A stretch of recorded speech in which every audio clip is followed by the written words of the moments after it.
get onto the 710, not the 605, it is crawling from about South Street up to well past 5. There are several issues mostly in the northbound side, and we also had a bad crash on the 105 transition to the 605 south. So the 91 is your option for that 105. Only Luxor options for this time. Get the payment at an unbeatable value. Indulge your taste buds in any of their testing restaurants or let their study shows and exhibits take center stage. Signature rooms and suites let you get your Lux on in style. Visit Luxor.com. Track the weather together on the 5. 255. Southern California traffic leader. Here next 1070. You get Your cloudy skies out there, Sunday, 66 degrees here. This is CBS broadcast. Today's Miracle Mile. Brian Williams stepping away temporarily from the NBC Nightly News amid all the questions about his memories of war coverage in Iraq, saying it has become painfully apparent to him that he has become a distraction to a distracting news program, I guess I should say. Now, in a memo to a staff that was released by the network today, he said, as managing editor of the NBC Nightly News, he is taking himself off the broadcast for several days. Joining us live to talk more about this, Robert Thompson, professor of media studies at Syracuse University, also TV and pop culture expert. Robert, I guess we should maybe come to the chase. First of all, can Williams survive this controversy? Well, if I had to predict right now, I'm surprised NBC left him on Thursday and Friday after the Wednesday apology. And I would be very surprised if he goes back to that seat at NBC Nightly News.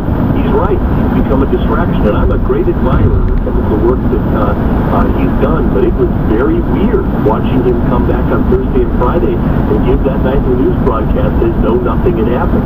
You know, a lot of speculation swirling in the tabloid newspapers in New York, including a quote about Williams from Tom Brokaw. Brokaw did, come back with his thoughts, but it wasn't exactly a ringing endorsement of Williams. So it wasn't.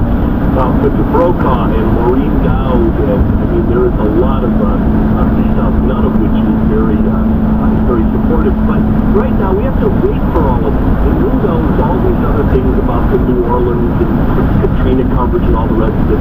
We don't even have to think about that yet. And that'll come out with this NBC investigation. But knowing only what we knew as of Wednesday night, when Brian Williams made that apology, that he had conflated and misremembered and all the rest of it, I think that was all the data needed that, okay, let's see what happens, let's get to the bottom of this. But I think that was the time to make the decision to have him go on a little vacation or a little leave of absence or whatever they want to call it.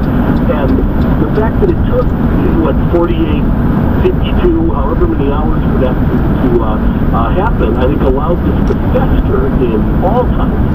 Robert, in this age of instant news via social media, how come it took so long to discover this? Well, that is interesting. I mean, and people have been getting away with this. I mean, people have been making up stories for a long, long time. I'm sure a lot of that stuff that happened during the Trojan War, reported by Homer, never actually really happened that way. And stories that I start telling about my tough commute home on Monday get way better by Friday.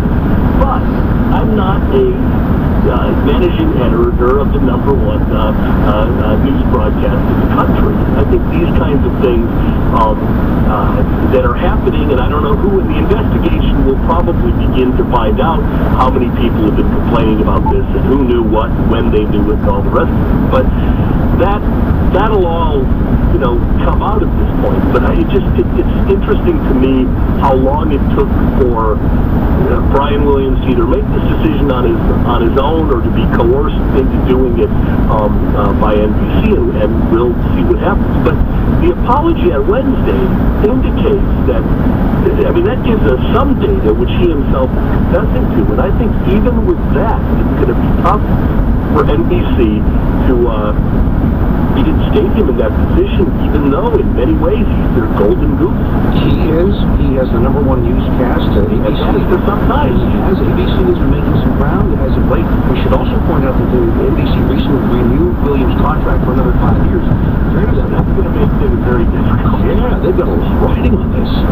They do. mean, here's this guy who, you know, if the show is challenged, they've got this one place where they could celebrate number one, and in his 10th anniversary, they've been talking about the word trust and all of the rest of it. And then this story breaks, and all of it starts crumbling down, and they've got a